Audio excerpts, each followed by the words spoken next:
You're listening to the Seahawks Insiders, getting you ready for Seahawks football every Sunday. Presented by Delta, the official airline of the Seahawks. Now, here's your host, Jen Mueller.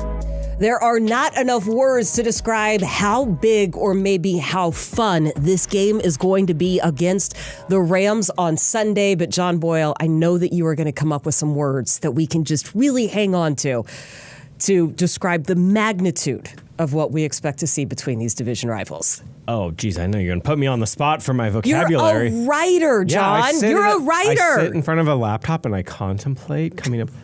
Should we call it momentous? How's that? Momentous is a good one. I don't know. I mean, I don't want to be all cliche, but you can't. I guess as fans and media, we can blow it up bigger than it is. But for the team, it's got to be like, you know what? We got to do what got us here. Mike loves to talk about his process. But yeah, I mean, these are arguably right now the way they're playing the two best teams in the NFL. Yes. Neither of these teams has trailed since week 6. They've won 4 in a row. They're blowing people out. They're getting it done offense and defense. The only 2 teams in the NFL in the top 5 in points scored and points allowed. Like, these look like a couple of real heavyweights, and it's going to be a lot of fun. And see, that's what I was going for. Okay. Not that it's a bigger game than any others, right? Because everybody's going to tell you just got to win the game that's on the schedule. But John, there was a point on Sunday where the Hawks and the Rams were leading their opponents by a combined score of 56-0. Yeah. That's what we were looking at. And oh, by the way, the Rams were playing the 49ers. So it was a pretty big matchup, right? No, it's going to be a lot of fun. And, we'll get more into this later, but it's such a fun coaching matchup, too. It really is. I mean, I wish that both sides would give in just a little bit more to the, I really like scheming against the best offensive mind or the best defensive mind. But they have a process. They can stick to it. I will respect that. Here's what I'm really hoping for. I am hoping that Matthew Stafford has the kind of week that I have had, meaning I hope nothing goes the way that he had planned. John, from an emergency sewer repair to a flat tire and 4 new tires needed, and not a single thing on my schedule going right, I hope Matthew Stafford knows exactly how I feel by the time he gets to the end of the game. Right? I mean, yeah, we don't need him to get a flat tire on the way to work, but maybe as long as nobody's hurt in the process and he's safe, maybe just I don't to have care, a rough John. day against the Seahawks pass rush and get after him a little bit. Look, that's where you have to start the conversation because he has been remarkably good. And the numbers, that's one thing. It's also another thing when Mike McDonald's just kind of taking a look at that and trying to figure out how to slow him down. Obviously a great player. I've only gone against him a few times in my career, but this is probably the best I've seen him. He's playing great football. Decisive. They're putting him in great situations, diagnosing defense at a really high level, handling the protections at a high level. They're really explosive right now in their pass game, and then they're converting in some of those in a lot of those conversion downs too, which keeps drives extended. So yeah, he's playing great football. Yeah, I mean, Matt Stafford is on quite a heater right now. He's thrown 13 touchdowns with no interceptions in the last 3 games, and we think of you got to get after a quarterback. Well, the Seahawks got to figure out how to get after him with 4 because you don't want to blitz Matthew Stafford. No. Which is kind of a funny thing to say, especially with a guy who, John, we were talking about a back injury before the season started, and you're like, there's no way he can put up numbers. There's no way he can move. There's no way he can be mobile. Is he even going to play? Is he even going to make it to the season? And now when you say you don't want to blitz Matt Stafford, the numbers just prove it. It's ridiculous what he has done when teams bring extra pressure. Yeah, I mean, last week he's 13 for 18 for 161 yards and 4 touchdowns when blitzed. Those 13 touchdowns we mentioned the last 3 games, every one of those has been been against the blitz. Teams have been throwing a lot at him in the red zone, and it's just not working. Now, the good thing for the Seahawks, we think of Mike McDonald, we think of all these pressures, but they get a lot of pressure without bringing extra guys. They might do some simulated pressure, and you don't know. You might have 7 guys on the line of scrimmage. You know which 4 are coming, but very frequently it's only 4. The Seahawks are blitzing on 19.4% of dropbacks, which is the second lowest in the NFL, and yet they have the 3rd highest pressure rate in the league, and they are tied for 2nd in sacks. So they're able to get pressure with 4 quite frequently, and they're going to need to do that against Stafford. It reminds me of the conversation that we had with Leonard Williams earlier this year, where he said this is part of practice, right? It's the blitz, bandit, bluff period of practice. Yeah, who's dropping, who's coming. Yeah. Right. And it's not just that practice, in case you forgot or just did not listen to that episode of the Seahawks Insiders podcast. How dare you? I know, but sometimes it happens, John. People get very busy. What they then do when they go to watch film is the guys in the room have to guess. Mm-hmm. And you're trying to guess right. And if you can identify off the jump, then you didn't do a good enough job disguising it. And so this is not something that they just kind of hope works later in the year. No, this is something that is drilled every single week. And it's Demarcus Lawrence talked about. It was a little bit of a learning curve for him. He referred to it as the Harvard playbook. And just, we're not talking about Harvard's football team. He's just talking about the workload that it requires to learn because, it's, they dress up a lot of stuff, and that is part of what makes Mike Macdonald such a great defensive coach is like he's keeping quarterbacks guessing. Part of me really wants to see the playbook because if you've got Demarcus Lawrence, who has been in the league for 11 defenses, seasons, coordinators, all that, and he's saying, boy, I'm sitting there looking at this and I can't. Mm-hmm. It's almost like you can't really study it until you do it on the field because he said the calls are so similar, but until you have any sort of experience, it all just kind of runs together on that front. And, when you think about this and bringing the pressure, here's the other thing. It's not just Matthew Stafford, and we're going to hear from Demarcus Lawrence in just a second, but I was looking at some of the numbers here, and this Rams offense, it runs exactly how you would have expected. Devontae Adams is dealing with an oblique injury, but Sean McVay is hopeful that he is going to be able to play on Sunday. But I'm thinking about Stafford getting the ball out quick. If your pressure doesn't get there, or if you're sending extra guys, you're going to get Kyron Williams in the run game. Puka Nacua not only leads the Rams in total receiving yards, John, he has 293 yards after the catch. Yeah. That is unbelievable. Now, a lot of that is short motions and it's fly sweeps, and it's exactly what you expect from McVay. But you have to make sure you get home or that you stay home in the backside. That's such a staple of Sean McVay's offense. I mean, that was Cooper Kupp for a long time there. Is you get guys in space who are good, run after catch guys, physical, good with the ball, all that stuff. And you can't give him space. Not just to catch the ball, but when he's going to get his catches, but you got to get him on the ground. Yeah, it is interesting to see how that just keeps going. And we mentioned you have arguably the best defensive-minded coach in the league going against the best offensive-minded coach in the league. I was really hoping that Mike Macdonald would lean into that. I knew that he wasn't going to. I was hoping he would lean into it. But as he points out, this is no different than any other week for him. My job is to help design a plan and coach the heck out of it with our guys and organize it with our staff so they can go play great football and keep it simple and keep in our wheelhouse and against anybody we play. Sean's a tremendous play caller. He's a great offensive coordinator. They have a great offense, but the approach is the same every week. I did like that he wouldn't talk about it, but asked Cooper Kupp about it because, look, Cooper Kupp's got the very unique perspective of playing for Sean McVay for a long time. Who, by the way, did you like his description of Mike Macdonald as a virus? Because the way he's trying to adapt. I loved that. Yeah. Yes. But I mean, you should probably explain a little bit more because if folks just hear Sean, he wants to adapt.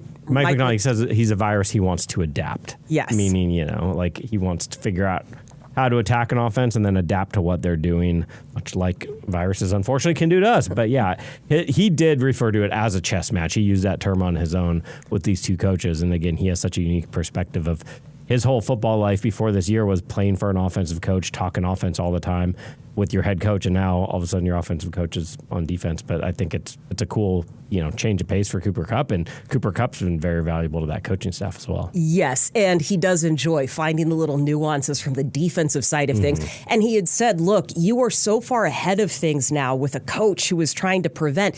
And I think we heard this from multiple guys. Sean McVay and Mike Macdonald are not stealing plays from anybody else. Teams are stealing from them, and they are so far ahead of the curve. What you're actually seeing is the next wave of the NFL, which is kind of an interesting way to look at that and to see that. And it's why it's so effective, because you can't catch up with this style of defense, right? Yeah. Just like nobody's been able to match Sean McVay and the offense. When we think about Cooper Kupp, this is certainly a homecoming of sorts for him. I love the fact that he said, look, I cannot make this game about me. Mm-hmm. That wouldn't be fair to anybody else. And there's far too much that's going into the game. But when you go to what Mike Macdonald appreciates about Cooper Kupp, and I'm sure he's learned some things. Well, here's what he said about the wide receiver. Yeah, it's great. I mean, it's another example that you can show, like, look, this is how you do it. You know, as a team, as a player, as a person. I can't say enough great things about Coop. We love him. I'm so happy he's here. I'm happy he's a Seahawk. He's a force multiplier. I think he's made a tremendous impact on his receiving room, the offense, and the team in general, in just terms of our attitude and how you just approach, our business every day.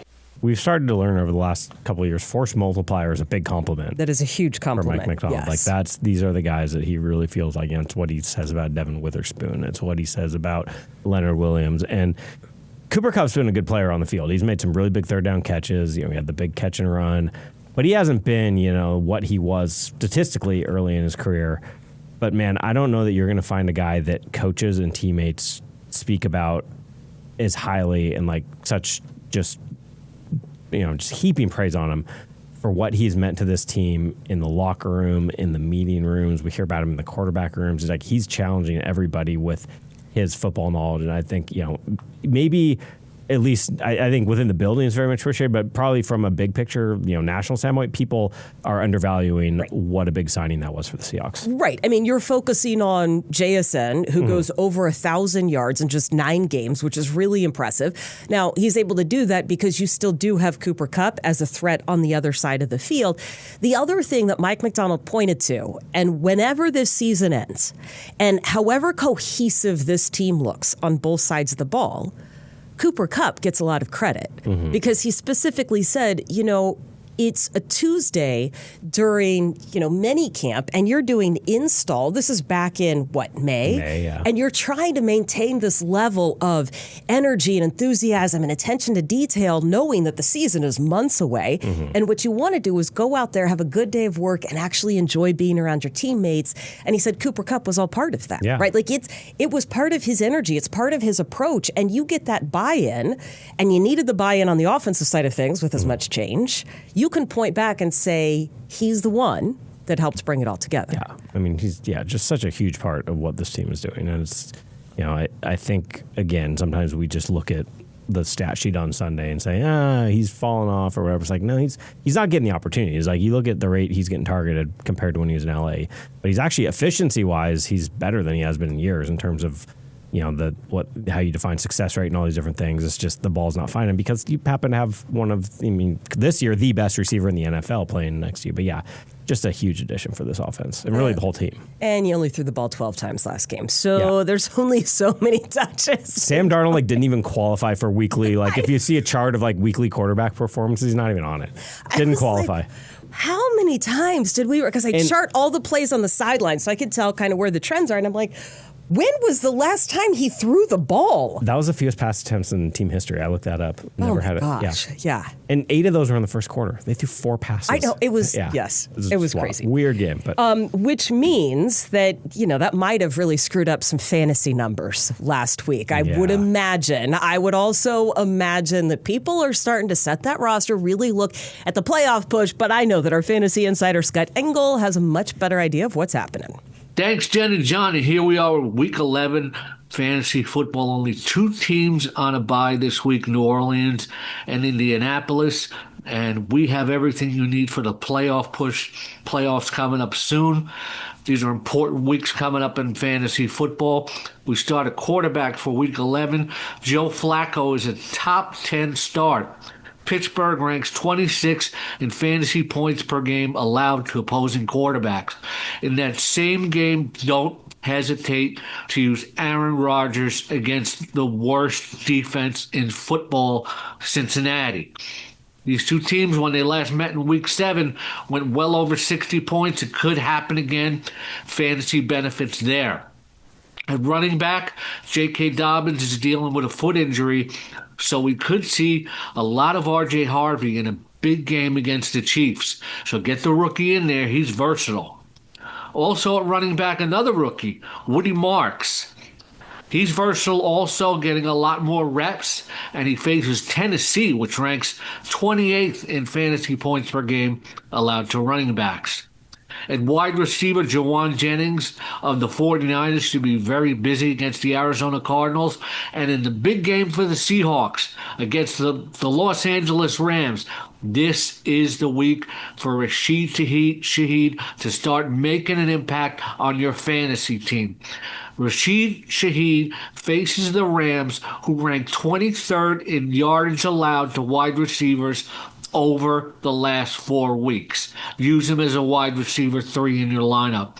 Also going back to Cincinnati and Pittsburgh, you want to use Pat Freiermuth at tight end. The Bengals have allowed 12 passing touchdowns to tight ends. The next closest team has allowed 7. For more from me, go to News Fantasy Insider on Seahawks.com. More of my starts for this week. And check me out at rotoballer.com for my rankings and my lineup spotlights. Back to you, Jen and John, for the big game between the Seahawks and the Rams in Week 11. Thank you, Scott. I tell you what, why don't we pause right now for a quick word from our presenting sponsor. Seattle is a city wired for change, where innovation drives the everyday, and Delta is proud to invest in that momentum. With nonstop flights to over 60 global destinations from Seattle, Delta connects you to the world. With thoughtfully designed cabins, premium service, and a seamless travel experience, all while supporting the community you call home. So your travel time feels more like me time.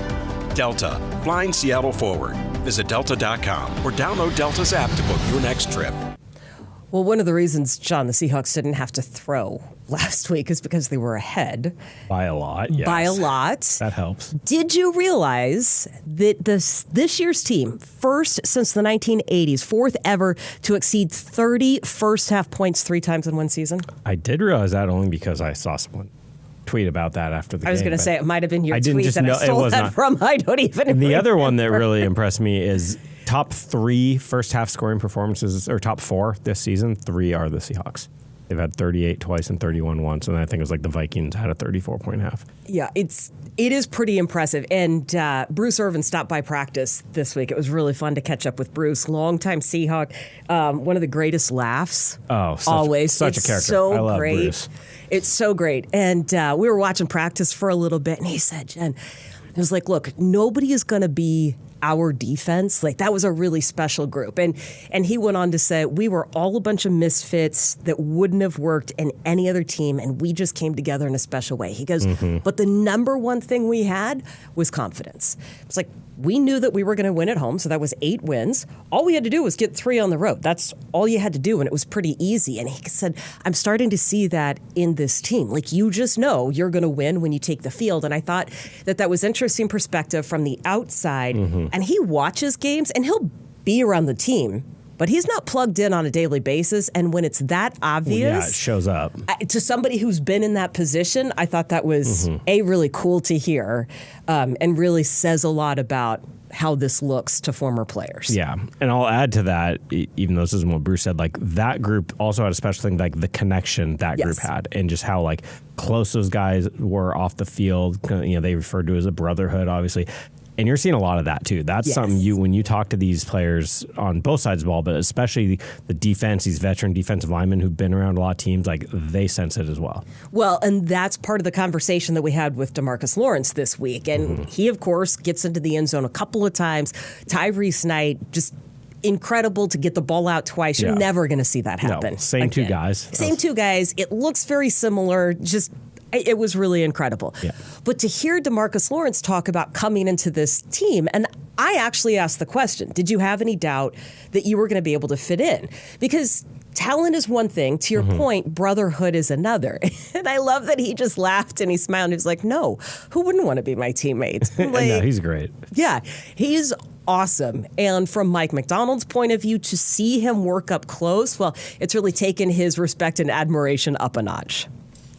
Well, the football player, you know, the traits of how he plays is what we expected, coming in being a rugged, kind of dominant disruptive player on early downs, and then how he rushed the passer in terms of setting other people up, pass rush games, things like that. That's consistent, which is great. Those are all great things.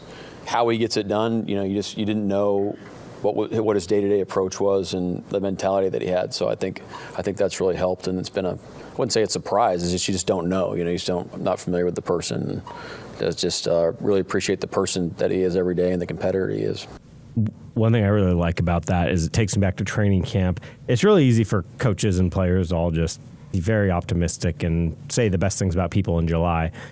But it's really coming around with Demarcus Lawrence to be that's who he is. And I go back to the quote that got a lot of attention. He said Mike called him, he's the best drill player I've ever seen in my life, meaning like any drill we're doing on defense, this guy, year 12, 30 whatever years old, 4-time Pro Bowler, he's going to go through that drill like he's an undrafted rookie trying to make the team.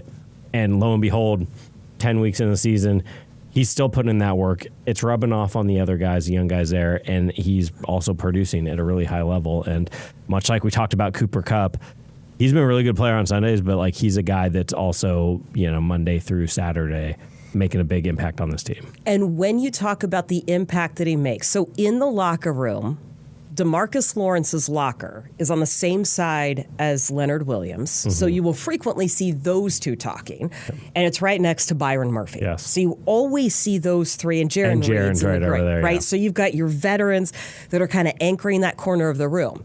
Here's what you don't always see. Gray Zabel talking to those two guys, Leo and D-Law, coming off the field after practice, at games. He'll go down to the other side of the bench and talk to those guys during the game to get perspective on what he needs to do. You know what somebody said about Gray Zabel last week? He takes every single rep in practice as if it is a game. And Bruce Irvin said, that is amazing to hear, because you generally have to teach that to rookies. Demarcus Lawrence, who's going against him in practice, has taught him how to do this. Yeah, and that's the thing that goes back to training camp. I remember when they were doing those exciting first days in pads, we're watching the one-on-one drills, and you have Leo, one of the best interior linemen of the last decade, call it, and he's pulling this rookie aside, and they're working through stuff. Yep. That's a real valuable thing to have as a team. Yeah, you kind of forget about some of that, and you kind of take it for granted, but when you continue to see it during the course of the year, boy, it really does show how special this team is. Now, we know that this is going to be a big game just based on the matchup. I am really excited about this. If you were to say that this is a test, and we did a little brainstorming, right? Yes, I do think that this is a measure of success and a version of a test, because, John, the game that comes to mind that would be this big in the regular season for me was the Saints. Yeah, we both came up with that one. In 2013, right? I don't know that there's that many other games that you would call a true measuring stick over the last 10, 12 years. Yeah, I mean, you can always pick late season, regular season games as bigger of like, okay, 2019, you're playing for the division, or a lot of years you're playing for a playoff berth at the end of the year. But in terms of like mid-season where either team could still win the division and do lots of things, win or lose this game. But just in terms of like a measuring stick of where are we amongst NFL's elite, I think that 2013 game against the Saints is a great one. You can even go back a year before, 2012 against the 49ers, where it was like they had been the team. They actually ended up going to the Super Bowl that year, but the Seahawks went out and smacked them pretty good. So, yeah, this is a big opportunity really for both teams, but I think especially a young Seahawks team that finished behind the Rams division last year that's trying to really show they are that type of team that can compete with anybody in the league. This is a great opportunity. You know who agrees with you? You? I do, but I'm not nearly as important as the head coach agreeing with John. I'm going to say yes, but I'm going to say, if you would ask me that last week, I would say yes. Every time we go out there, it's going to be a test of what kind of team we can become. This is a different scenario that we haven't necessarily been in yet, but last week is a scenario we haven't been in. We haven't been in a situation where we're coming off a decisive victory and coming back home. So that was kind of that was last week's. This is week's. Now we're going to play the Rams on the road for the first time this season. So it's just every week's a new challenge. The guys have been up for them. I was talking to a couple of guys this week, and I was asking about like big plays in a game or like big games, right? Like, do you want to know the significance of each play? Because it's not until hindsight, right, where you realize, oh, that was the biggest play of the game. And they said, no, I actually don't want to know. And he goes, besides that, once you break the huddle and you get to the line of scrimmage, that's like the Zen moments. And all of them were like, no, that's just the next play that we're playing. We don't have time to think about it. We don't want to think about it. It can't be the biggest game. And I just wanted to point that out because we'll talk about that, and the guys are like, that's not actually how it works, right? And they turn the question back on me, and they're like, well, would you want to know? It's like, no. Every time you do an interview, you're like, it's just my job, right? They're like, well, see, there you go. It's just our job. Yeah, like, you need that reminder. We can hype this game up. We can talk about how important it is. But to these players, it's like, Mike talked about this on Monday. It was like, right, we just got to go out Wednesday and have a good walkthrough and then have a good practice and then do our install. And it's just, if you mess that steps up, that's how you have a bad day Sunday. And if you do all that well and then you go win on Sunday, now, okay, they accomplished something really cool, but it's the process to get there. It's all about the process. Yep. Doubling down on the process, trusting the process, following the process. I can come up with all the processes. All right. All the processes. But what we are going to come up with next are two things the Seahawks need to do to get a win against the Rams. That is right after this word from our presenting sponsor. Seahawks fans, 12 Status is back benefiting you this season. One passing yard gets you 1 mile all Seahawks season long. 12 Status members get priority boarding out of SeaTac all Seahawks season long. And 12 Status members get a 12% discount at the Seahawks Pro Shop on the 12th of each month. Sign up now at 12status.com. All right, John Boyle, what do you got for me? I think I'm going to kind of cherry pick a couple of the really easy ones, but take care of the football. Yeah, that's this on my team list. has done so much well this year, but 16 turnovers, that's way too many. And look, you're playing well enough, you've got away with it a lot. And you think how well you have to be playing to turn the ball over twice, like right on the doorstep of your own end zone and be like, meh. I mean, the team wasn't reacting that way, but those of us watching are like, oh, well, doesn't matter because they're winning by 30 whatever points. But this game's going to be way too tight to be giving the ball away and be sloppy with the ball. And the Rams have been really good at taking the ball away. So you've got to be better with the football, whether that's Sam Darnold making good decisions, getting the ball out when he's pressured, or whether it's just ball carriers taking care of the ball when they have it in their hands. And then we talked about this earlier, but get pressure with 4. Not Sam Darnold. He's the Seahawks quarterback. Matt Stafford. He is, actually. He is the Seahawks quarterback. Matt Stafford, as we discussed, incredible against the blitz, and they've got some guys that, Devontae Adams and Puka Nacua are not easy covers, so you don't really want to be giving up guys in coverage to take care of them. So figure out how to get home with 4, which, again, the Seahawks have been very good at this year. I think if you can disrupt Matt Stafford with 4, you're going to have a good day on defense. Yeah, I'm going to do, while I totally agree with that, I'm going to go on the other side with Sam Darnold has only been sacked 10 times this year, which is really good, very impressive. But you've got 2 guys on that defense that they've got some sacks, including Byron Young with 9. That is among the best in the NFL. But both Byron Young and Jared Verse, I thought this defense was supposed to be terrible without Aaron Donald. I know. It's not. It's when Aaron really Donald retired, I thought, okay, maybe a little reprieve from game-wrecking linemen, but no. Nope. That's not the case because Young and Verse, they both have 17 quarterback hits. So it's got to be ball security and just keep Sam upright, however you want to do that. I think maybe we're going to get a chance to see Rashid Shaheed a little bit in those situations. Wouldn't that be fun? I bet we'll see more. I think we're going to see a little bit more of him this week. The other thing is this. Field position becomes even more important when you consider how much the Rams have struggled in the kicking game. They have already said that the rookie, Harrison Mavis, I don't know how to pronounce his last name. He is going to be the kicker. They signed him off the practice squad last week. Now, he only kicked extra points. That's how good the Rams were. He was 6 for 6 on extra points, but they have had some trouble in that area. He has not attempted a field goal in the NFL. So making sure that it is always from long distance. If you can keep him to field goals, I think that could be one of those kind of sneaky ways to flip a field. Can I give you one on field position in the kicking game, by the way? Yes. That we, I don't think we give Jason Myers enough love for this. Obviously, the field goals we see, the points.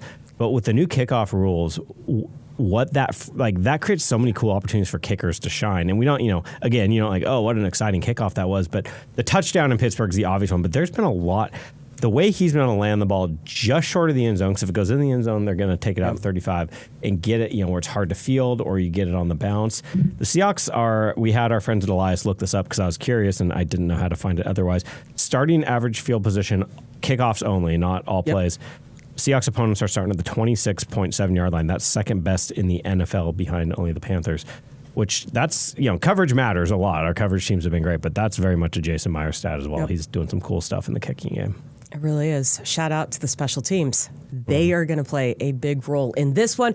We are excited to see how this plays out. We will discuss this, talk about this, and hopefully be celebrating this one next week on a brand new edition of the Seahawks Insiders Podcast.